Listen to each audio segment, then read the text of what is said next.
E aí, pessoal? Tudo bem? Sejam muito bem-vindos a mais um mergulho aqui no Relações Internacionais em Minutos. Hoje a gente vai se aprofundar numa relação que, digamos, no mínimo curiosa. A relação entre o Donald Trump e o Vladimir Putin. Essa relação, sem dúvida, ela tem gerado bastante debate, né? Várias interpretações, várias camadas. Várias camadas mesmo. Tem quem veja como um alinhamento perigoso, né? Estados Unidos e Rússia. E tem quem veja como uma grande jogada de xadrez do Trump para enfraquecer principalmente a China e o Irã. É isso aí. A gente vai tentar, nesse episódio, desvendar esse enigma, né? Analisar os movimentos do Trump, a reação da Europa e as possíveis consequências para a geopolítica global. E para começar, eu queria voltar lá na campanha do Trump. Lembra da promessa de acabar rapidinho com a guerra na Ucrânia? Sim. Pois é, a postura dele em relação ao Zelensky parece ter mudado, né? Parece que endureceu um pouco. Endureceu. Quase como se ele quisesse forçar um acordo de paz, a qualquer custo. Essa mudança de postura, né? Juntamente com algumas declarações um tanto polêmicas, acabou levantando a suspeita de uma reaproximação com Putin. E isso, principalmente para líderes europeus, como Macron, soou como uma traição. Tanto é que o Macron chegou a sugerir, inclusive, enviar armas nucleares para a Ucrânia. Nossa. E declarou abertamente que o futuro da Europa não vai ser decidido em Washington. Realmente o clima esquentou. Dá para sentir a tensão no ar. Total. E essa guinada do Trump em direção ao Putin, será que pode ser uma estratégia para tirar o foco da Rússia e concentrar os esforços contra a China? Olha, faz sentido se a gente pensar no cenário global como um todo, né? Uma aliança forte entre a Rússia, a China e o Irã representa um desafio enorme para os EUA. Sim. Então, dividir esse bloco se torna um objetivo estratégico importantíssimo. Então a jogada do Trump não seria exatamente ficar amiguinho do Putin, mas sim criar uma ruptura entre ele e o Xi Jinping. É por aí. A ideia seria, de alguma forma, enfraquecer essa aliança, né? E deixar a China mais vulnerável no cenário global. Isso lembra um pouco a estratégia dos EUA lá na Guerra Fria, né? Quando eles se aproximaram da China para isolar a União Soviética. Interessante essa comparação. Mas e aí? Não é arriscado demais? E se o Putin aproveitar essa aproximação para fortalecer ainda mais a Rússia, como ele fez com a Crimeia em 2014? Sem dúvida é um jogo arriscado, né? Um jogo de alto risco. A gente pode até traçar um paralelo histórico com a Segunda Guerra Mundial, quando Churchill e Roosevelt se aliaram a Stalin, mesmo com todas as divergências ideológicas, para derrotar o Hitler. A questão é, será que o Putin vai se contentar em ser um peão nesse jogo?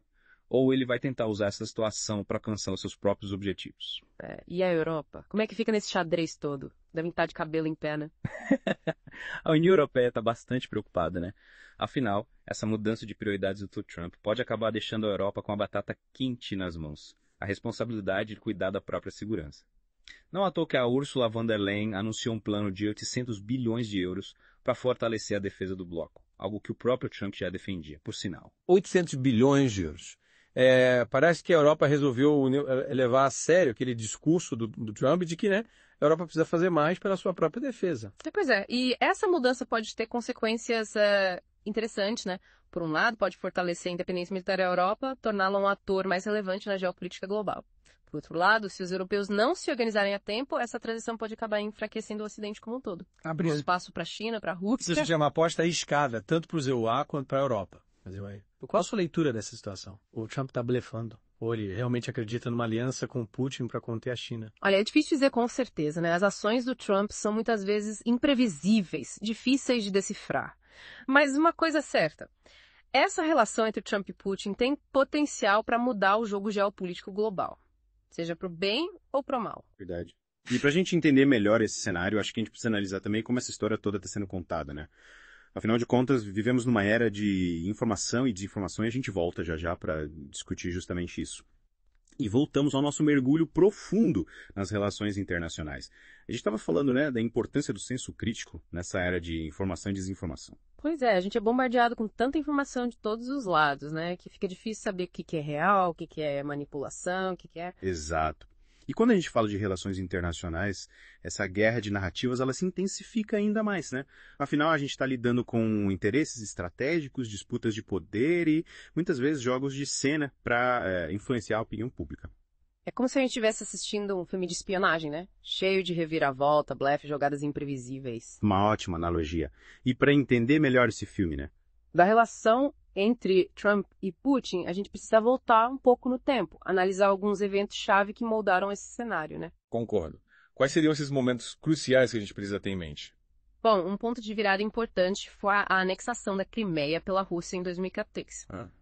Esse evento ele marcou uma ruptura significativa na ordem internacional e acendeu um alerta, né, para as ambições geopolíticas do Putin. Verdade. A anexação da Crimeia foi uma violação clara do direito internacional, né? E mostrou que o Putin estava disposto a usar a força militar para alcançar seus objetivos. Exatamente. E a resposta do Ocidente, né, com sanções econômicas, isolamento diplomático, acabou intensificando as tensões entre a Rússia e os EUA. Então, a gente não pode esquecer da polêmica da interferência russa nas eleições americanas de 2016, né?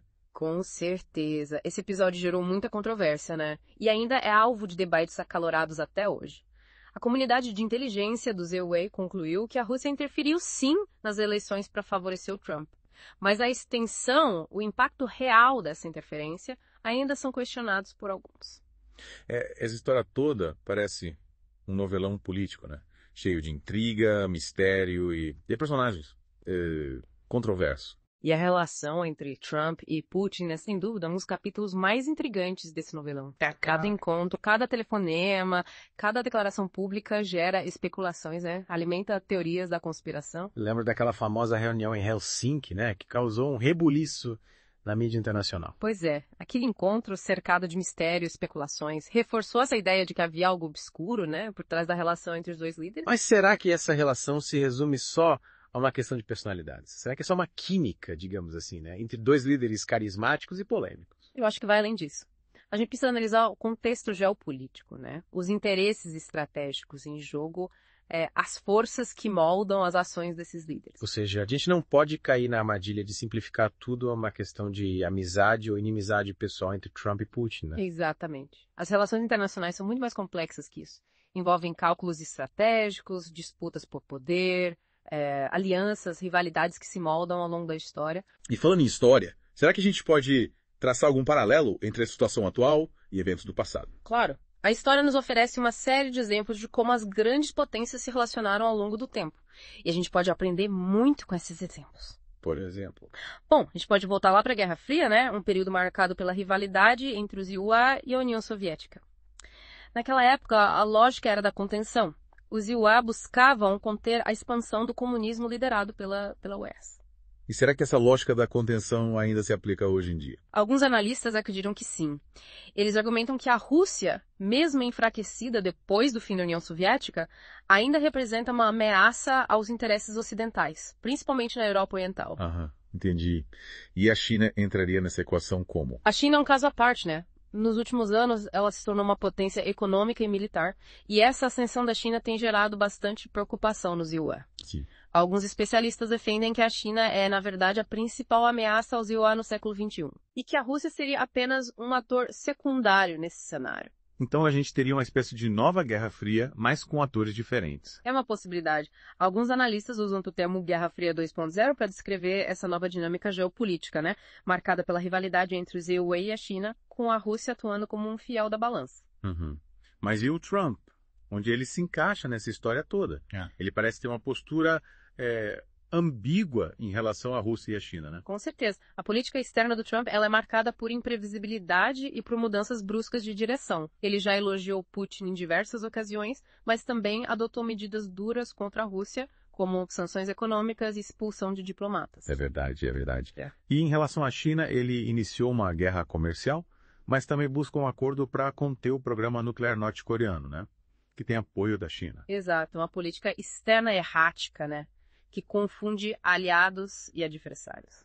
Alguns acreditam que essa imprevisibilidade é uma estratégia deliberada, né, para manter seus oponentes em xeque, enquanto outros veem como um sinal de amadorismo, de falta de experiência em política externa. Ou seja, é difícil decifrar qual é o verdadeiro jogo do Trump nesse xadrez geopolítico. Com certeza. E isso torna a análise da relação entre Trump e Putin ainda mais complexa, mais desafiadora. Mas a gente não vai desistir de tentar entender essa trama internacional, né? Claro que não. A gente vai continuar desvendando os mistérios e as nuances dessa relação, buscando sempre trazer para vocês informações mais relevantes e análises mais aprofundadas. E para isso, a gente conta com a ajuda de vocês, pessoal. Continuem acompanhando nossos mergulhos aqui, compartilhem com seus amigos, deixem seus comentários com dúvidas, sugestões e suas próprias análises. Afinal, entender as relações internacionais é fundamental para compreender o mundo em que a gente vive, né? E para participar ativamente das discussões que moldam o nosso futuro. E por falar em participação, a gente quer saber a sua opinião sobre essa relação entre o Trump e Putin. Você acha que é uma aliança estratégica, um jogo de interesses? Ou simplesmente um caso de personalidades? Deixe o seu comentário aqui embaixo, vamos continuar esse debate, estamos de volta. A gente mergulhou fundo nessa relação, vamos dizer, inusitada, né, entre Trump e Putin. Mas agora eu acho que a gente precisa trazer essa discussão para mais perto da gente. Para o nosso dia a dia. Afinal de contas, o que essa dança geopolítica significa para a gente? Quem está lá negociando tratados internacionais e tudo mais? É uma pergunta importante, né? Porque às vezes a gente se sente meio distante, né? Dessas grandes questões internacionais, né? Parece que não nos afeta. Mas a verdade é que as decisões tomadas lá no topo por líderes como o Trump, o Putin, acabam impactando nossa vida de diversas maneiras. Pode dar uns exemplos para a gente visualizar melhor. Claro. Vamos pegar o conflito na Ucrânia, por exemplo. As decisões de líderes como Trump e Putin têm impacto direto na vida de milhões de ucranianos, que estão ali no meio do fogo cruzado, né?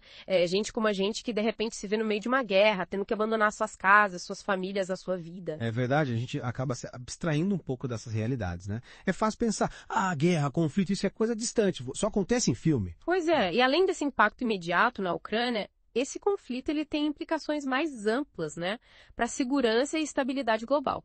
Aumenta a tensão entre a Rússia e o Ocidente, o que pode, em último caso, levar a um conflito ainda maior, com consequências imprevisíveis para todos nós. E a gente sente esses impactos no bolso também, né? As sanções impostas contra a Rússia, por exemplo, acabam afetando a economia global, o comércio internacional e, no final das contas, o preço dos produtos que a gente consome no dia a dia aqui. Exatamente. É um efeito dominó. Uma decisão tomada em Washington ou em Moscou pode acabar impactando o preço do pãozinho aqui no Brasil. É a globalização em ação, né? Mostrando que a gente está todo mundo interconectado, pro bem ou pro mal. Então quer dizer que a gente não tem muito o que fazer. A gente fica à mercê dessas decisões tomadas lá no topo sem poder influenciar. Não é bem assim. Claro que a gente não tem controle direto sobre as ações dos líderes mundiais, mas a gente pode sim fazer a nossa parte. A gente pode se manter informado sobre as grandes questões internacionais, participar de debates, formar opiniões e principalmente cobrar dos nossos líderes que ajam com responsabilidade, que ajam em prol da paz. Então o primeiro passo é se informar, buscar diferentes fontes de informação, ter senso crítico para não cair em fake news e formar uma opinião própria sobre os acontecimentos. Exato. E a partir daí a gente pode se engajar em debates, participar de WhatsApp, pressionar os nossos representantes políticos, enfim, usar os meios que a gente tem à disposição para defender os valores que a gente acredita. Estudar, pesquisar, se aprofundar nesses temas também é uma forma de ação, né? Afinal de contas, conhecimento é poder. Com certeza. Quanto mais a gente entende sobre as relações internacionais, sobre história, geopolítica, diplomacia, mais preparados a gente está para participar ativamente da construção de um mundo mais justo, mais pacífico. É isso aí. Acho que essa é a grande mensagem que a gente queria deixar para vocês hoje. A gente precisa se sentir parte dessa conversa global. Entender que as nossas ações, por menores que pareçam, podem sim fazer a diferença. É isso. E para a gente finalizar, queria deixar um convite para vocês. Continuem acompanhando Relações Internacionais em Minutos, se inscrevam no canal, ativem as notificações, compartilhem os vídeos com os amigos, deixem seus comentários e principalmente continuem curiosos, buscando conhecimento, se engajando nas grandes questões do nosso tempo. É isso aí, pessoal. Se vocês gostaram desse mergulho, não se esqueçam de deixar o like, compartilhar o vídeo com os amigos e se inscrever no canal para não perder nenhum dos nossos próximos episódios. A gente se vê na próxima. Um abraço. Um abraço, pessoal. Até mais.